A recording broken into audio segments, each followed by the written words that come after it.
నమస్తే మిత్రులారా, నేను శ్రీనివాస్ చౌహాన్. ఓకే మిత్రులారా, వీలునామాలో సాక్షి సంతకంగా ఒక మైనర్ అబ్బాయి లేకపోతే అమ్మాయి సంతకం చేయవచ్చా? సో మిత్రులారా, వీలునామా అంటే ఎవరైనా ఒక వ్యక్తి ఏదైనా ఒక ప్రాపర్టీ మీద పరిపూర్ణమైనటువంటి హక్కులను కలిగి ఉన్నప్పుడు ఆ వ్యక్తి ఆ ఆస్తిని ఎవరికైనా వీలునామా రాయవచ్చు.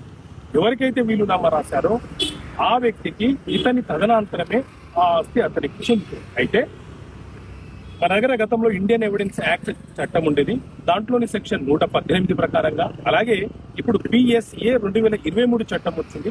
అందులోని 132 సెక్షన్ ప్రకారంగా ఎవరైనా ఒక వీలునామా రాసేటప్పుడు మేజర్లైన వ్యక్తులు సాక్షులు సంతకం పెట్టడానికి అందుబాటులో లేకపోతే మానసికంగా కొంత అభివృద్ధిలో ఉన్న పిల్లలు, అంటే మైనర్లుగా ఉన్నటువంటి పిల్లలు కూడా, విషయాన్ని అర్థం చేసుకునే స్థాయి సామర్థ్యం కలిగినటువంటి మైనర్లు కూడా సాక్షి స్థానములో వీలునామాలో సంతకం చేయవచ్చు. అదే దస్తూరిగా రాసే వీలునామాలు, అంటే ఎవరైతే ఆ వీలునామాని దస్తూరిగా రాస్తున్నారో వారు మాత్రము సాక్షి సంతకంగా పెట్టడానికి అవకాశం లేదు.